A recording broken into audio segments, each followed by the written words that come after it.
कभी अगर बनना हो तो बाज बनना, लेकिन कभी तोता मत बनना। तोता बोलता तो बहुत है, लेकिन ज्यादा ऊंचाई तक उड़ नहीं सकता। बाज बोलता बहुत कम है, लेकिन सबसे ऊंचाई पर उड़ता है, और बाकी पंछियों का राजा होता है एक बाज। आज मैं आपको 5 ऐसे पॉइंट्स बताऊंगा जो कि हर एक इंसान को बाज से सीखना चाहिए, और लाइफ की बहुत बड़ी सीख है इन 5 पॉइंट्स में। Chapter 1, eagle fly alone. बाज अकेले उड़ता है और बाकी पंछियों के मुकाबले सबसे ऊंचाई पर उड़ता है। बाज अकेले उड़ेगा, लेकिन कभी भी चिड़िया और छोटे पक्षियों के साथ नहीं उड़ेगा। बाज हमेशा या तो बाज के साथ उड़ता है या फिर अकेले उड़ता है। और इस समय ये सीख मिलती है कि छोटी सोच वाले लोगों से हमेशा दूर रहें और अकेले रहो, क्योंकि यही वो समय है जब खुद को जानने की असली मौका मिलता है।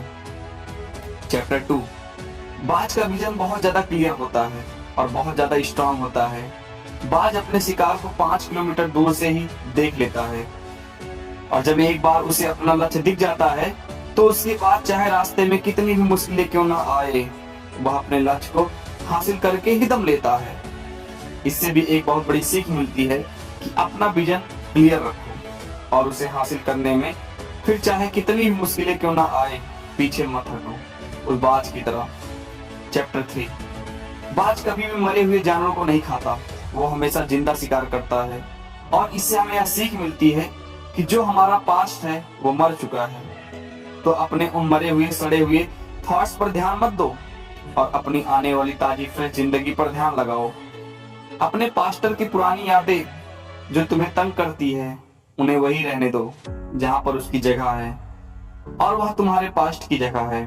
अपने पास्ट में उसे वर्तमान में जगह मत दो, क्योंकि एक बार अगर तुम्हारा पास्ट तुम्हारा प्रेजेंट में आ गया तो तुम्हारा पास्ट तुम्हें कभी प्रेजेंट में रहने नहीं देगा। पास्ट में तुम्हारे साथ कितना भी बुरा क्यों ना हुआ हो, वो सब यादें, वो सब थॉट्स मर चुके हैं। और उस बाज की तरह बनो जो कभी भी मरी हुई चीजों को नहीं खाता। चैप्टर 4, जब आंधी तूफान आते हैं तो बाज बहुत ज्यादा एक्साइटेड हो जाता है, तो सारे पंछी छिप कर बैठ जाते हैं, लेकिन बाज को बड़ा मजा आता है। जब तेज हवाएं चलती है तो बाज उन हवाओं के सहारे और तेजी से ऊपर की ओर उड़ता है, और ऊपर उड़ते उड़ते इतना ऊपर उड़ जाता है कि बादलों से भी ऊपर पहुंच जाता है। और इससे भी एक बहुत बड़ी सीख मिलती है कि मुसीबत में मजा ढूंढो। और नेपोलियन हिल ने एक बार कहा था कि हर बड़ी चुनौती अपने साथ में एक बहुत बड़ा अवसर लेकर आता है। तो उस बाज की तरह तुम भी अपने अवसर को पहचानो, और जिस दिन तुमने अवसर को पहचान लिया तो सारी मुश्किलें तुम्हारे नीचे होगी और तुम उन मुश्किलों के ऊपर होंगे।